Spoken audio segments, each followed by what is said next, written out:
అలా వాళ్ళు తోటలో చెట్టు కింద కూర్చొని కబుర్లు చెప్పుకుంటుంటే, దూరం నుంచి ఎవరో మాట్లాడుకుంటూ ఇటువైపే వస్తున్నట్టుగా అనిపించింది. క్రమేపీ మాటలు దగ్గరయ్యాయి. ఆ మాట్లాడుకుంటూ వస్తున్న వాళ్ళు గూడా వీళ్ళని చూసి, వీళ్ళకి దగ్గరగా వచ్చి, ఆ గుంపులో ఉన్న సుధాకర్, ఇక్కడున్న స్రవంతి ఒకళ్ళనొకళ్ళు చూసి ఆశ్చర్యపోయారు. ముందుగా సుధాకర్ తేరుకుని, "హలో స్రవంతి, ఏమిటి నువ్విక్కడ?" అడిగాడు. "మా అమ్మమ్మ గారి ఊరిది. వచ్చాం మేము. తను నా కజిన్ తనూజ. మా పిన్ని నర్మద పరిచయం చేసింది స్రవంతి. మరి నువ్వేమిటి ఇక్కడ?" అడిగింది. "మా ఫ్రెండ్ రాజేంద్ర ఊరిది. వాడు ఎప్పటినుంచో నన్ను రమ్మని బలవంతం చేస్తున్నాడు. అదిగో అలా మొన్ననే వచ్చాను" చెప్పాడు సుధాకర్. ఒకళ్ళనొకళ్ళు పరిచయాలయ్యాక, "మా ఫ్రెండ్ రాజేంద్ర వాళ్ళదే ఈ తోట" చెప్పాడు సుధాకర్. "హలో, అలా లోపలికెళ్ళి కూర్చుందాం రండి కాసేపు" అని అంటూ అక్కడికి దగ్గరే ఉన్న గెస్ట్ హౌస్లోకి దారి తీశాడు రాజేంద్ర. అక్కడున్న వరండాలో కూర్చుని అందరూ కబుర్లు చెప్పుకోసాగారు. రాజేంద్ర తోటమాలిని పిలిచి, "మంచి కాఫీ కలుపుకురా" అని పురమాయించాడు. అలా అతను తీసుకొచ్చిచ్చిన కాఫీ తాగుతూ కబుర్లు చెప్పుకుంటూ ఉండగా, సుధాకర్ ఫ్రెండ్స్, "అరే, ఒక పాట పాడరా, చాలా రోజులైంది నీ పాట విని" అని బలవంతం చేయడం మొదలుపెట్టారు. నర్మద, "పాడతారా మీరు? అయితే పాడాల్సిందే" అంది. దానికి తనూజ, స్రవంతి కూడా జత కలిపి అందరూ కలిసి అతన్ని పాడమని బలవంతం చేశారు. "నాకు బుద్ధిగా ఉండి పాడే పాటలు రావు మరి. మీ ఇష్టం ఆ తర్వాత" అన్నాడు నవ్వుతూ. "ఏదైనా సరే పాడు" అన్నారు అందరూ. పాడటం మొదలెట్టాడు సుధాకర్.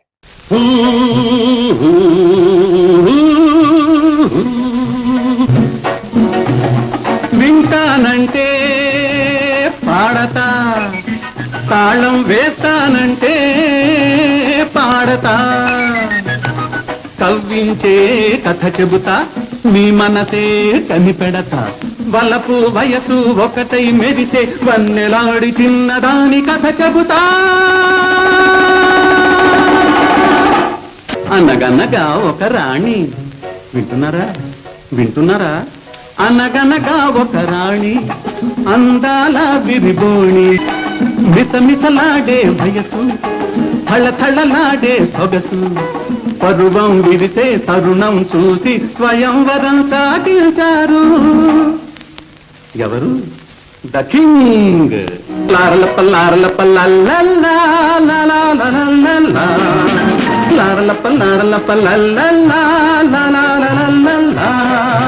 20 దాటని పిల్ల కాకులు, 60 దాటిన ముసలి మేకలు, 20 దాటని పిల్ల కాకులు, 60 దాటిన ముసలి మేకలు, తలను కిరీటం కొలను కుఠారం, పైన పఠారం లోన లొఠారం, స్వయంవరానికి వేంచేశారు, కన్నె మీద కన్నేశారు.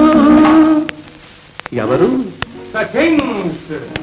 వింటానంటే పాడతా, తాళం వేస్తానంటే పాడతా, చేతులలో సుమహారం, చెక్కిలిపై సింగారం, అందరినీ చూసింది, హంసవలే నడిచింది, రాజులను మహారాజుల విడిచి కోరిన ప్రియునే చేరింది. ఎవరిని? The king of king. పాట విని అందరూ చప్పట్లు కొట్టారు. "చాలా బాగా పాడారు సుధాకర్" అని అభినందించారు నర్మద, తనూజ.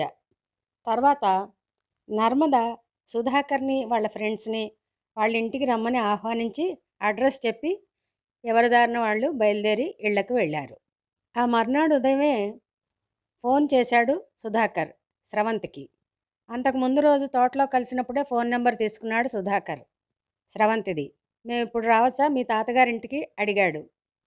"తప్పకుండా రండి" అని చెప్పి ఆహ్వానించింది స్రవంతి. కొంతసేపటికి సుధాకర్, అతని ఫ్రెండ్, వాళ్ళ నాన్నగారు వచ్చారు తాతగారు వాళ్ళ ఇంటికి. సుధాకర్ ఫ్రెండ్ రాజేంద్ర వాళ్ళ నాన్నగారికి, స్రవంతి వాళ్ళ తాతగారికి ఆ ఊళ్ళో కొంచెం ముఖపరిచయం ఉంది. అందరూ మళ్ళీ పరిచయాలు చేసుకుని కబుర్లలో పడ్డారు. అమ్మమ్మగారు అందరికీ కాఫీలు తెచ్చి ఇచ్చారు. కాఫీలు తాగుతూ అందరూ కబుర్లలో పడ్డారు. ఇంతట్లో రాజేంద్ర వాళ్ళ నాన్నగారు స్రవంతి కేసి చూస్తూ, "అమ్మా స్రవంతి, నువ్వు చాలా బాగా పాడతావుట కదా, మా సుధా చెప్పాడు. ఏదమ్మా ఒక్క పాట పాడు వింటాను అన్నారు. స్రవంతి కొంచెం మొహమాట పడింది ఎందుకో. తాతగారు, అమ్మమ్మ కూడా పాడమ్మా స్రవంతి అన్నారు. దాంతో పాడక తప్పలేదు స్రవంతికి. గొంతు సవరించుకుని మొదలుపెట్టింది.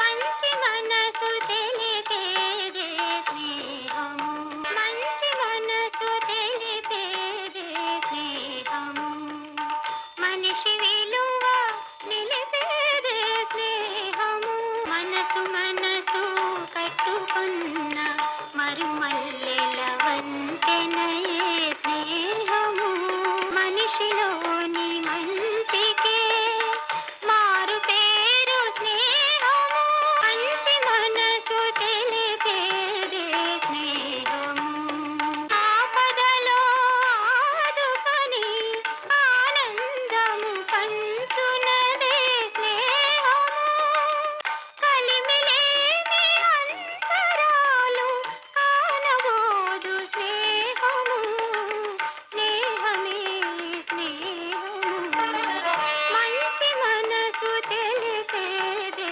స్నేహము మల్లె కన్న తెల్లని జాబిల్లి కన్న చల్లని తేనె కన్న తీయని ఏనాటికైనా మాయనిది స్నేహము మంచి మనసు తెలిపేదే స్నేహము మనిషి విలువ నిలిపేదే స్నేహము మంచి మనసు తెలిపేదే స్నేహము పాట అయ్యాక రాజేంద్ర వాళ్ళ నాన్నగారు చాలా బాగా పాడావు తల్లి అన్నారు. రాజేంద్ర కూడా చాలా బాగా పాడారండి అని అభినందించాడు. తర్వాత కాసేపు కబుర్లు చెప్పుకుని వారింటికి తాతగారిని, అమ్మమ్మగారిని, నర్మదని అందరినీ ఆహ్వానించి వాళ్ళు వెళ్ళిపోయారు. పగలు రాత్రి సరదా కబుర్లతో ముగ్గురికి గంటలు క్షణాల్లా గడిచిపోతున్నాయి. పిన్నికి, కూతుళ్ళకి.